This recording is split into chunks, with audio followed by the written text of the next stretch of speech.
Okay, good morning. Here we go. We're going to start again. Today, we're going to be going to Psalms 22.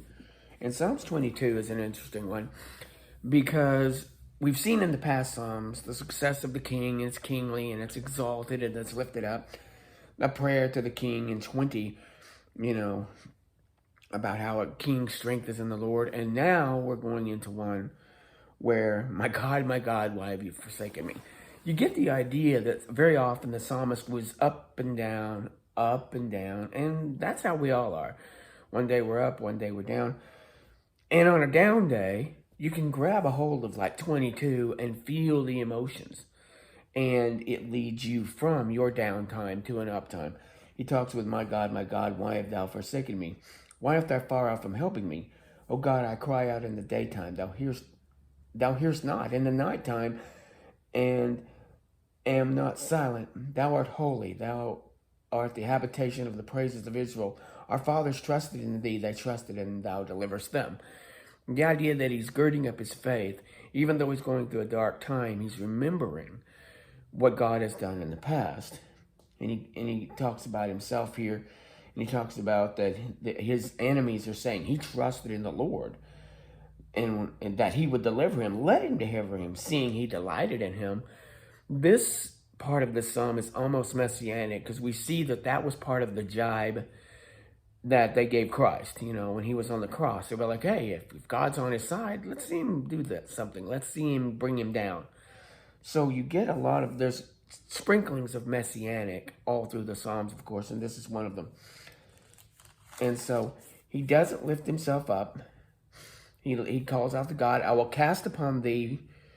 Thou art my God from my mother's belly, not far from me, for trouble is near, but there is none to help. Many bulls have encompassed me, the bulls of Bashan. He talks about him like the men around him are like ravenous lions, and he's surrounded by all of these enemies. My strength is dried up like a potsherd, and my tongue cleaveth to my jaw. The dogs have encompassed me, the assembly of the wicked have enclosed me. Their hands pierced my hands and feet. Again, messianic. I may tell all my bones, they took and snare me. They parted my garments among them and cast lots for my vestiges. Again, that one is very, very strongly related to the crucifixion. So 22 has deep emotions. It also has strong messianic overtones. Save me from the lion's mouth is what he calls out. And then 22 to 31, I will declare the name of the Lord unto my brethren. In the midst of the congregation I will praise thee. Ye that fear the Lord, praise him. All ye, the seed of Jacob, glorify him. He's getting into worship now. And that's the point of this psalm, is when you go into this dark despair, the best thing to do is to begin your mode of worship. Start looking past the problem. Look to the one who can bring solution. For the kingdom is the Lord's, and he is the governor among the nations. You have to remember that he is not just the governor of your soul, he's the governor of the nations around you. And we think sometimes these nations are doing their own things. He is the governor. He is the ruler of nations. They can only go so far. They that come and shall declare his righteousness unto a people that shall be born, that he hath done this, that he even takes this to the future, that we will declare his righteousness to the next generation. So there's a lot of positiveness at the very end of this. Again, this is one of those psalms that begins down and gets up. And like I've said, I've never seen a psalm that began up and went down. Usually it's down and stays down, but it's down and it goes up, or it just stays up through the whole thing. But that's 22, and it's a very popular messianic psalm. When we look at the story, we're still in with the story of Joshua, the story of Joseph, so many J's in the Bible. And here we have in 43 and 44, he's still dealing with his family. His family had cast him out. Well, his brothers had cast him out. His father thought he was dead. And of course, all the women thought he was dead. Everyone thought he was dead, except for the brothers. And here that Joseph has become this leader and ruler in Egypt. And the brothers come to buy grain, and he calls them spies. He puts Simeon in jail, and he says, I need to see your youngest son, the youngest brother Benjamin, to prove that you're not spies. So they go back to to Jacob, And he goes, no, I'm not sending Benjamin. Something might happen to him. I'm going to keep him close. He even says, if mischief befall him on the way, then ye shall bring down my gray hairs in sorrow. But the famine became sore in the land, and the food started running out. Things became dire, and Jacob realized that he was going to have to do this. So he releases Benjamin, and Benjamin goes down with the brothers to buy more grain. They also take back the extra money, as if there's a problem and we have all this money. And they come down a second time, and they speak with Joseph. And Joseph has them brought in, and he takes care of them. He sets them up. When they come in, he sets them up for a dinner. And at this dinner, he sets up a place for the Israelites, the children of Israel, and a place for the Egyptians. And he eats with the Egyptians because the Egyptians didn't eat with the Israelites. But he set the Israelites up in order from oldest to youngest. And they were kind of astounded that they would know, how would they know which one was oldest and youngest? But they set them up in order of their birth. And he came in, and Joseph made haste. And Joseph saw his brothers in a deep yearning for his brothers. And he wanted to reveal himself, but he went off and he made haste. He yearned for his brothers. He's entered into his chamber and he wept. He had so much deep emotion and passion for his brothers that he wept there. But when he came back, he pulled himself together and he ate with the Egyptians, and they ate. It's interesting that they started giving portions, and it says that the firstborn, they set them the firstborn according to his birthright, and the youngest according to his youth, and they marveled. And he took and sent unto them, but Joseph's food was 5 times as much, and they were merry, and they drank. So he gave Benjamin 5 times as much as the other brothers.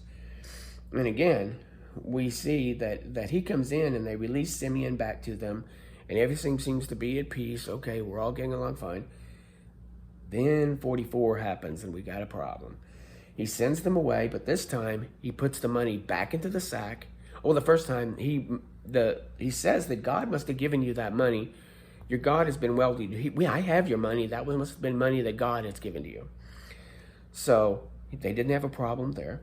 But the second time they put money back in the sack, and they took a silver cup that Joseph used, supposedly for divination, and they put it inside of Benjamin's bag. So the boys get down the road a piece, and the Egypts come after them, saying, oh, why do you deal with us so evilly when we've done nothing but good to you? There's a little put back, because they're talking about how there's a missing cup. And it says, God forbid that I should do this, but in the man in whom the cup is found, he shall be a servant as to you, and get you in peace unto your father. So the idea is that whoever has the cup will become a servant and have to stay in Egypt. You see, this is becoming a problem. So they go through, and they find out that it's in the youngest brother's satchel.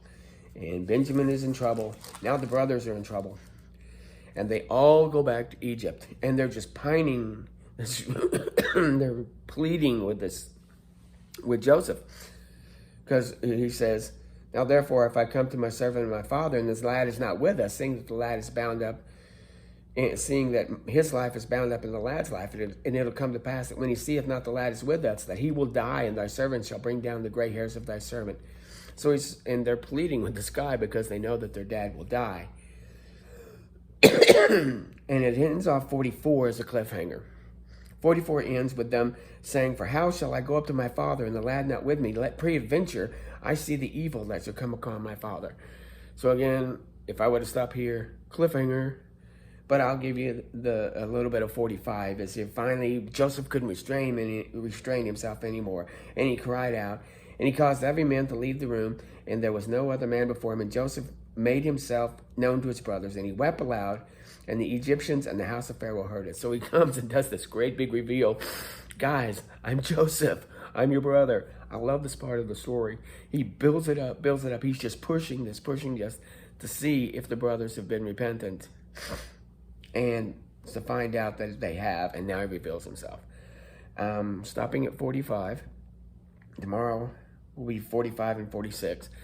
But this is a beautiful story, and it's interesting that in all of Genesis, with all the dozens of stories and hundreds of lives that have gone on, thousands of lives, and different stories. This is one of the biggest, has the most detail.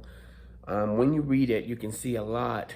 There's some messianic in here, but also it's just a wonderful story of how God is working to create the Israelites, to create them into the people, to take care of them in this time of famine, and to see them through. And it's a very good story. Anyway, have a nice day. Bye.